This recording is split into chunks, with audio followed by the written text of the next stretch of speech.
Hello, and welcome back to another episode of Critical Reactions with your host, Bryan. We're going to continue on with today and check out something that intrigues me. We don't normally get a cappella stuff on the channel, and I'm pretty sure that's what this is. Let's dive into this right here. It's going to take up the whole screen. My special selection is Cappella Romana, Cherubic Hymn in Mode 1. Eastern Orthodox services are accompanied by chants sung by the clergy in choirs. The Cherubic Hymn is used in Greek Orthodox liturgy since the 6th century. It is sung at the great entrance when the priest enters the sanctuary of the church with the gifts, the bread and the wine, for the Eucharists and lay them on the altar. This specific interpretation was composed by a Byzantine composer, Manuel Chrysaphes, in 1458. I could not find a pronunciation for his name. I might have pronounced it wrong. If anyone can correct me on that, please let me know. It is performed by Cappella Romana, which is a vocal ensemble from Oregon, performing medieval Eastern Orthodox and Byzantine music in a historically accurate fashion. This recording is part of a research project in which they capture and digitally reconstructed the acoustics of the Hagia Sophia and used it for a concert. That is just phenomenal. The Hagia Sophia was built in 530s AD in Constantinople, today's Istanbul, and is still standing today. It was the greatest church of late antique and medieval Christianity with unique acoustic properties because of its size, beautiful architecture, and materials. Since the 15th century, it is no longer available for Christian services, thus the digital reconstruction of its acoustics. Here's an article describing the project, which I have included in the description. I hope you enjoy the song, or at least find it interesting. Turn up the volume for maximum effect. So this whole thing is just really interesting to me. Not just the recreation of the specific acoustics of Hagia Sophia, but also all the history behind this specific song and why they've chosen to do a modern cover of it, and not just transpose the notes themselves into a modern environment, but do their best to recreate the way it probably sounded when it was originally created. So yeah, let's dive into this. This is Manuel Chrysaphes' Cherubic Hymn in Mode 1, performed by Cappella Romana.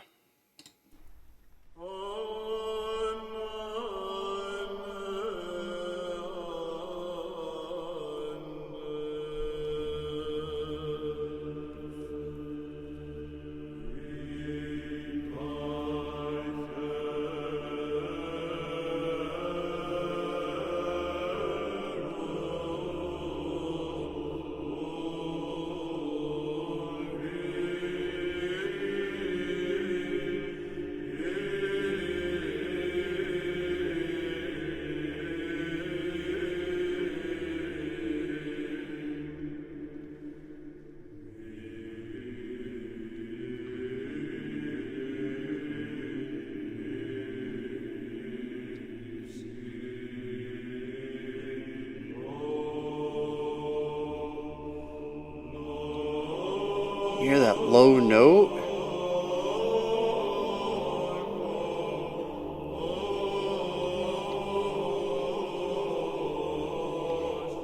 I love how so much of this so far has been built around a pedal tone.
There's a really cool use of space to allow the reverb to take center spotlight in some of these lines.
Man, it was hard to breathe there for a minute. That was phenomenal. I want to point out something real quick before we dive into the analysis here, because it's something I'm going to be bringing up. I don't know a lot, but definitely I'm going to be talking about it specifically. I want to make sure everybody's on the same page for this. It was when they ramped up the dynamic volume. And check this out. They're singing at full volume. Probably looking at double forte here. And the way that it's resonating and bouncing off of everything in the room, it softens up the tone, rounds out some of the harshness that's going to be some of the resonant tones that don't necessarily work within the chords that are created. And what this does is it creates a chordal foundation that sounds like it's coming from a very quiet legato string section. And it just blew my mind. I don't know exactly the timestamp here, so I'm going to click somewhere and hope it's right. But, you know, let's dive into this real quick.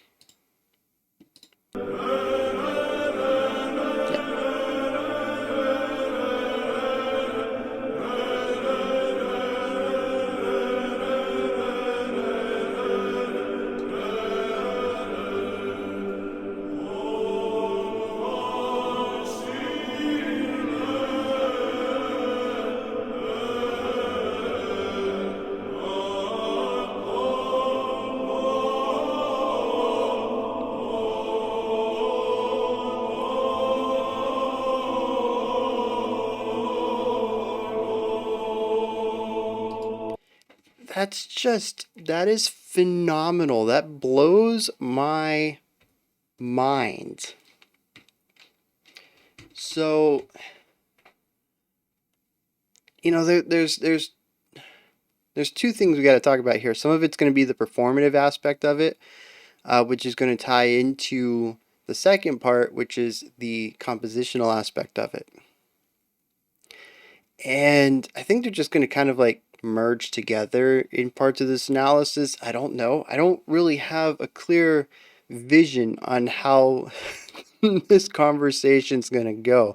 My brain is everywhere, and I kind of just want to talk about it all at once. So, I think we're just going to start with like the core concept of this, because musically okay, let's start with the music, right? Because there's not a lot going on there. So a lot of this is created by having a pedal tone, which I mentioned. There's a lot of pedal tone elements in this song. I mentioned at the beginning of the track, it stayed true through the end of it, and I like that, right? It provides this nice home for everything to sit on top of. It allows that every single note choice to be measured against a static element. And I personally enjoy the way that sounds. I don't think it fits every song, every genre, every moment, but when it's done properly, I think it's a beautiful way to write music because you can feel the distance in all of the melody writing. You can feel how notes move away from the home, the center of the track, the center of the key. And that's always a really cool feeling for me. It's one of the reasons that I like dyads specifically, because it's really easy to feel or hear the difference between the notes, how much space is between them pitch-wise. So having this pedal tone throughout these sections really allows me to hear the different characteristics in all of the melodic movement, why each of these specific notes are being chosen, what kind of texture or emotion that they evoke. Now it's a little harder to find here because we don't just have one melodic line over the pedal tone, we have harmonies over the pedal tone, but I think it still kind of provides that same resonant home space for all the melody work to be judged against, in a sense. It's a very cool way of centering a track, and I think something like this really benefits from it. We're going to get into something later about another reason why I think the pedal tone is utilized throughout all of this, but it's going to be a little bit of guesswork there because it is way outside of my knowledge base. I'm going to put it in a different topic of this analysis. So we have the pedal tone. Really enjoy that. There's something else in here that I've noticed is that we move a lot of single steps up and down. We really don't have too many jumps in the melodic line. We don't go from like a G to a C. We would go to G and then the A sharp or whatever, then the B and then the C, like whatever's next in the key, whether it's a whole step or a half step, we move up and down step by step on the key. And I noticed a lot of it everywhere. We really don't have a lot of large jumps. And I am kind of curious about the reasoning for that. Did Manuel have a specific concept in mind for this song? Is that something that happens traditionally in Byzantine music from the era? Or is that something that other Byzantine composers were doing at the time in the genre? I don't have a lot of context for what was this? The 15th century, 12th century maybe. I got 2 years here. I don't know which one's which. Um, but yeah, I mean, we're definitely looking at a long time ago, somewhere close to 1,000 years ago, in a country I've never been to. So like, I don't have the culture, I don't have the background of it, I don't have the history of the area or the era. So I do have some questions about that, but it is something that stuck out to me. And I think it's very cool because once again, we get to hear all of these individual steps against the pedal note, against the home. It doesn't necessarily need to be the root, but it's the home, it's the center, it's the foundational element of the song. And to hear all these minor, not minor steps like major minor, but these small steps all over the place against this home, this centeredness, I think it provides a lot of really interesting textures, but very clear textures, right? So, both of those combined, I think, work very well at allowing some of these moments, especially there closer to the end when we were hitting those big moments, right? The ones that were making me stop breathing. Just wanted to hold my breath during some of it because of just the raw beauty of it. It's because we felt the rise and tension, the rise and diminishing of the tension, going through all these different textures, step by step by step to get to the big moment. It does not feel like something we just arrived at. We were on a journey to get there. And we can still see where home was. We can still hear the baseline note rooting us back to where we started. It is just a phenomenal idea. And I mean, the execution right here, I mean, you can hear it worked beautifully, masterfully. It was genius. And, I wasn't quite sold on it at the beginning. I wasn't. 3 minutes in, I'm like, okay, we get this. We're just moving up and down chords. But about halfway through, things started to click. And at about 8 minutes in, 9 minutes in, the payoff, well worth it. One of the best slow burns I've heard because the payoff, the resulting element of the slow burn, it resonated with me 100%. We would not have gotten there. I would not have had that emotional impact without the slow leading up into it, step by step, one foot in front of the other. It's just wonderful. And I don't know if anybody else had that same reaction. And I wasn't even there. And I was holding my breath. I got like shivers down my spine. It was just palpable, right? The raw emotion of the room. I can't imagine being there and feeling this sound all around me, right? Because remember, in our headphones or your speakers or whatever you're listening to this on, it's directed sound. The headphones go directly into your ear, speakers projecting audio directly at you. It's a straight line. if you have a stereo setup, or maybe, I was going to say maybe a 5.1, I think would begin to really emulate this, or even like a 7.1, and you got a ceiling speaker. But it really depends on how this was recorded as well. This was released in 2013. Well, okay, it was uploaded to the channel. Oh, no, it was recorded February 2013.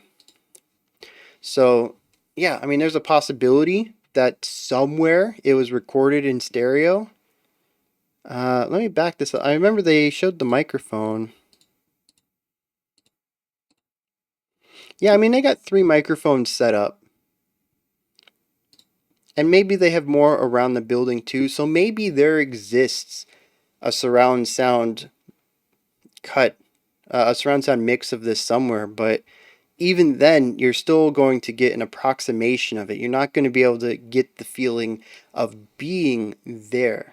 I kind of diverted a bit, but where I was going with this is with traditional speakers or headphones, the audio is directional. It is one way, right? But when you're in an environment like this and it's playing off of the building's acoustics, the sound is all around you. It's not really something that's directed at you as much as it's everywhere. And this kind of works in the context of, metal concerts, depending on where you're at.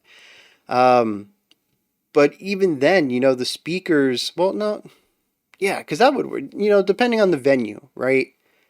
Because that's going to change the acoustics of the performance.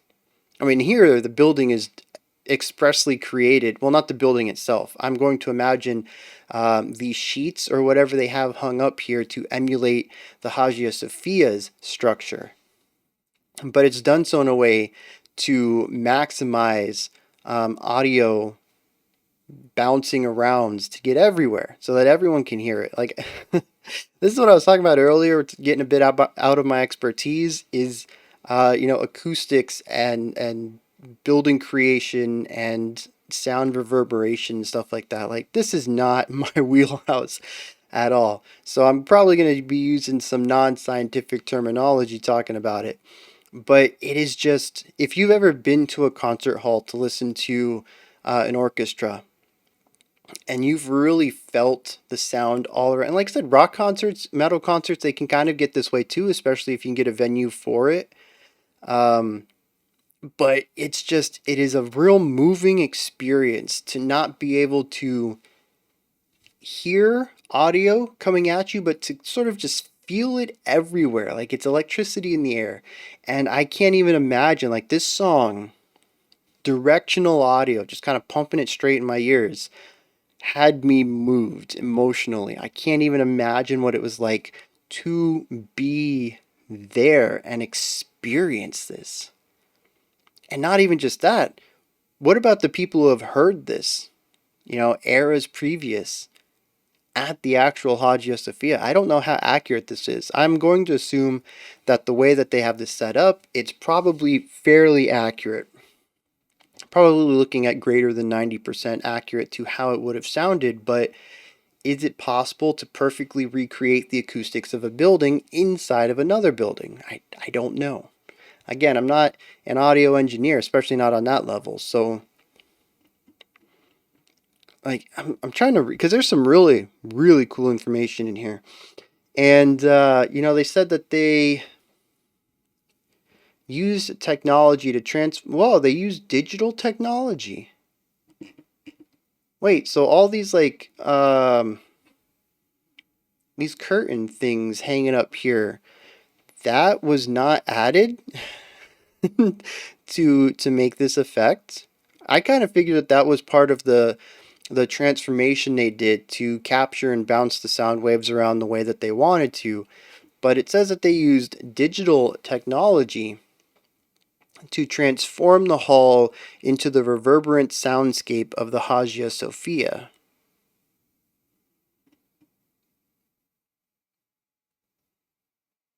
I mean, there's a lot of stuff here. I'm probably going to end up reading this afterwards. I don't want to take up too much of this video with me just staring downward at some text. You guys are waiting for me to say something. But definitely check out the description of this video. Of course, the link to the specific video you just watched is in the description. Check out the description there, and there's just a ton of information about what they did and how they did it. But I mean, I can't even imagine hearing this live and feeling it live. Just would have blown me away. Something else I want to bring up real quick, and again, I'm pretty sure this is a cultural thing that I just don't have the expertise about, but they do a lot of these interesting guttural short stops of notes. It's almost like a guttural tonguing. So, like, previously we talk about the attack of a note, right? And I say they have harsh attacks or soft attacks. And I'll typically say that a harsh attack is like a two, two, two, two, two, two, and a soft attack might be a la or a da, la, la, la, la, la, la, la. It's got that softer beginning of the sound, la versus ta. Ta is very harsh. A lot of this, when we start talking about aerophones or any instrument that we operate with our mouth, we call it tonguing. Right? So we have legato tonguing and staccato tonguing, with legato being lighter and staccato being heavier or harsher. This is, so the point of tonguing is to stop one note and to begin the next, right? This, what I kind of hear out of it is like a quick guttural tonguing, where it's almost like they stop the note somewhere in the throat and then start the next note.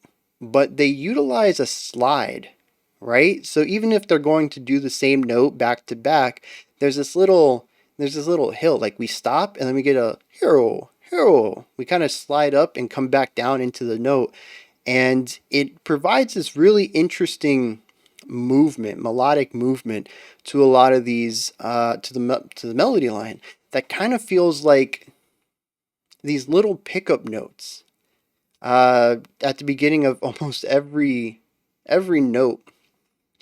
And like I said, it might be a cultural thing. Maybe this was typical singing, or not even just singing. What was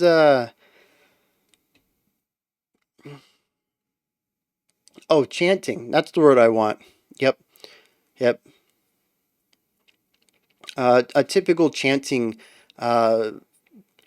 sound that would be made. No different than throat singing in Mongolian folk music. How they have their own vocal technique for their style of music. I'm wondering if this is maybe typical of the monks or whoever would be chanting at the beginning. Did I miss that? That was stated in here, wasn't it? Sung by the clergy and choirs. So yeah, if this was just a specific vocal technique used by the clergy during these chants, that was just indicative of the Byzantine Empire. But to me, it's really unique. It's not a vocal technique I've heard too often. It's not completely fresh to me. I have heard it before, but I don't think I've ever heard it tied to a specific culture. And I'm wondering if maybe it's a cultural technique or something like that. But I do like the way that it sort of, at least for me, creates these little movements, these little embellishments all throughout the track that are very interesting to my ear. Like I said, it's not something that I hear too often. So that's pretty cool. I think that kind of wraps up most of the performance side here and a bit of the musical thing. And that's pretty much the whole song, right? We just have a series of moving steps with foundational pedal tones and these really interesting, I don't want to call them hiccup notes, but that's kind of how my brain interprets them. It's these little like slides up and down into notes. And we do this step pattern to rise and fall and create melody lines with these gorgeous harmonies as well. Now, all of that on its own, I don't think would be too impressive. Maybe impressive is not engaging. Engaging might be the right word for it, at least for me. Like I said, even 3-4 minutes in, I was kind of like, okay, I get the gist of this. The moving up by steps thing, it's kind of wearing on me. Where is this going? Where are we going to take this? And I was expecting the next section, and the next section never really came. And so we have 11 minutes of the same single concept, which is fine. Even in metal, we've listened to slow burns that are 11 minutes long that are a buildup of a single idea. It's not like this is new, or I guess in this case, old territory. But I'm waiting for the next big thing, and it kind of never happens. So the music is very simple, very repetitive, which makes sense being that it's supposed to be a chant. And I kind of assume it is. I'm going to come back to this one more time. It says that it's a chant sung at the great entrance when the priest enters the sanctuary of the church. So I suppose even in that concept, there's a chance that it needs to be repeatable in case the priest is taking longer, or just whatever the reason might be, right? We get to the end of it and we still need to keep going. If you've ever been to a church, I mean, this happens at least when I was a kid. I used to go to church often, Catholic and Christian, kind of bounced around. And there's always that moment. Sometimes it's offering when they pass the plates around for tithe, or communion, right? Taking of the bread and the wine.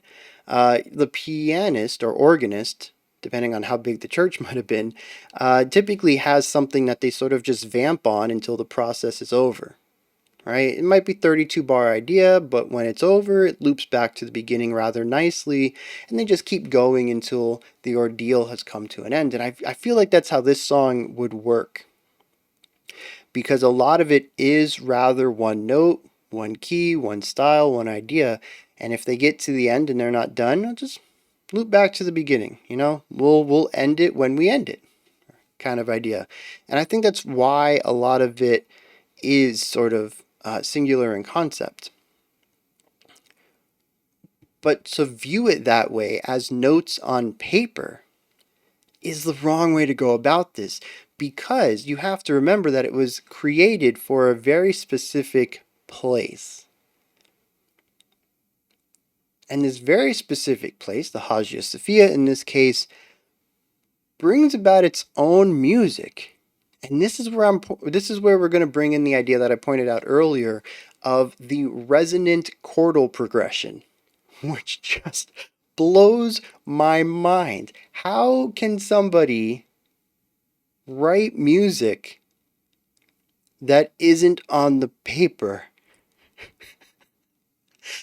It's just I'm really curious if this was a trial and error thing, or if this was just a genius understanding of how the resonant tones work in the Hagia Sophia. And this Manuel guy was just razor honed in, very sharp about what tones would ring out above the rest, which tones would linger the longest, so that when he would create these moving melody lines, specific tones would get captured by the building's acoustics and form together into chords. While nobody's really just holding out chords, we do have our pedal tone. And this is where I want to bring this back. I had mentioned that the pedal tone had a secondary purpose other than just to provide the home sense. I firmly believe that it's also to provide an element in this chord progression. Being that it's a lower note, maybe it lingers better, maybe it bounces around better. I don't know the science behind it, right? Like I said, not my forte, but I really do feel like this part shows up in that resonant chord progression. And it is wild that this dude holds a single note, right? I mean, not a single note through the whole song, but a single note for each of the sections. And that note has so much purpose for the song. It has so much meaning. It carries so much weight. Not just sort of thematically with the narrative of the song, but also in the way that the notes themselves augment and grow based on the building they're in. Right? It carries so much of the weight of the song. Like without it, the song falls apart, kind of deal. The whole song is resting on this one note, and it's a crazy amount of weight to put on a single idea, and it just works.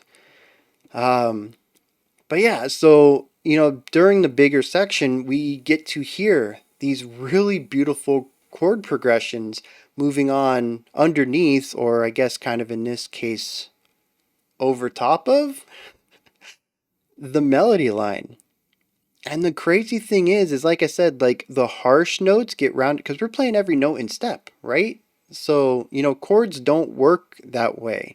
You normally don't play three or four chords back to back. You do some jumping around. Like you may take the first note, the fifth note, the ninth note, and the 14th note or something like that, and that's your chord. Like you got to have the space between them.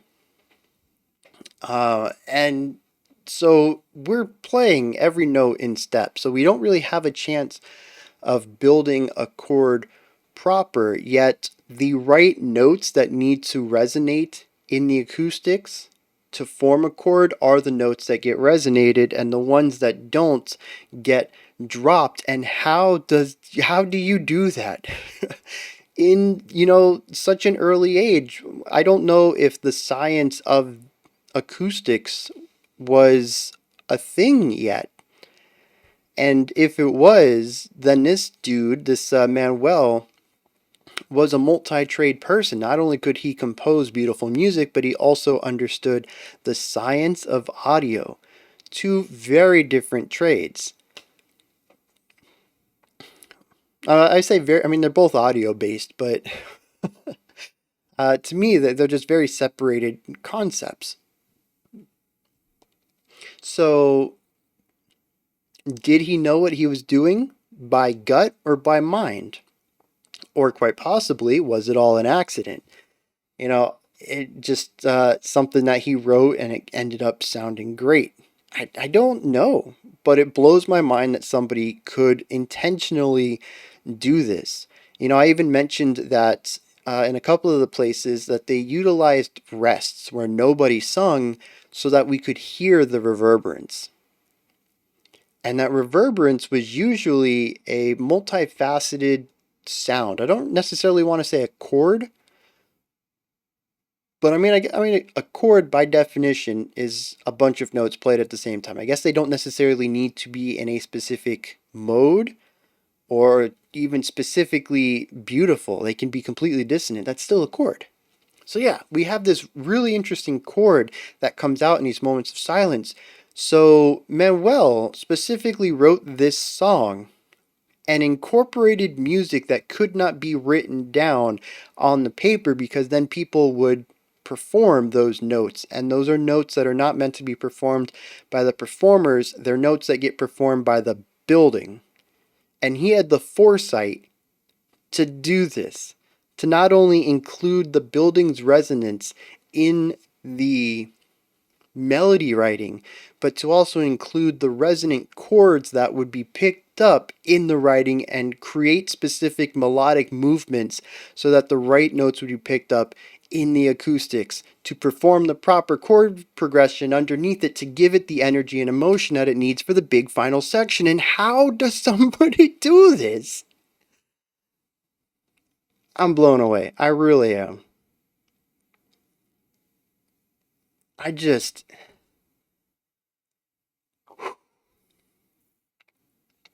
like, this is just miraculous on every level. And it's not even just that he did it, right? Because I think that alone right there is like, wow, fantastic foresight on that, or, whatever you want to call it, whether it's, purposefully engineered and he completely understood what happens in this area, in this building, or he kind of played something and it's like, oh, that doesn't work, and kind of guess and check kind of idea.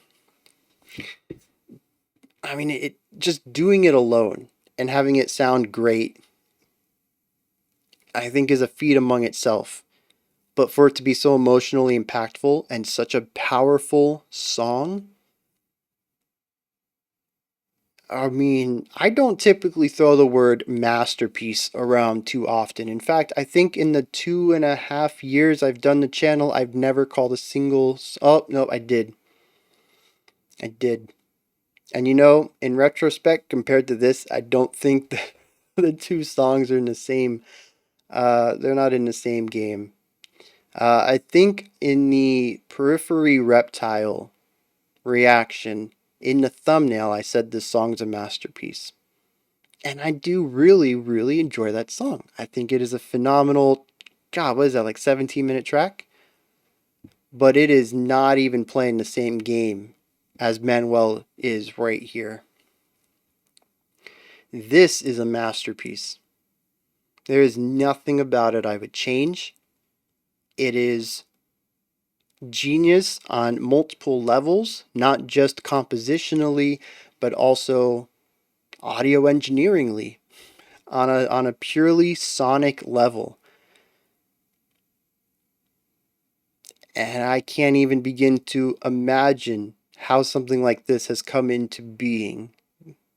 Like I said, the amount of forethought and cross trade, cross skill knowledge that he must have had to create this. Just phenomenal. And of course, you know, I want to give my props to Cappella Romana as well. They did a beautiful rendition of it. And I think it's phenomenal also that they went out of their way to make, you know, recreate the Hagia Sophia. However they did that. You know, I'm still not sure if it was a physical thing or, you know, a digital thing as the description states, but anybody involved who helped recreate this vibe so that at least I could get a piece of it, even if I wasn't there in this performance. But, you know, the people who recorded it and created all the effects and to make this sound, to kind of bring me back to that era. Phenomenal job all around. This is where you guys come in. Hit me up in the comments. Let me know what you thought of this track. When you're done commenting, you head up to the description box. Links in there. We got Linktree. Takes you to this place. Pick up some merch. Join the Patreon. Submit some special selections. Discord. Twitter. Like, subscribe. Ring the bell. I'm going to go take a nap because, you know, there's nothing else that's going to top this today. I'm just going to go to sleep. Tomorrow, just wait for tomorrow. All right. I'll see you guys tomorrow, 5 p.m. Eastern Standard Time, 9 p.m. UTC as always. Till next time, remember to be critical, not cynical of the music you listen to, and have a fantastic morning, afternoon, or evening whenever you choose to watch my videos. Da, da, da, da.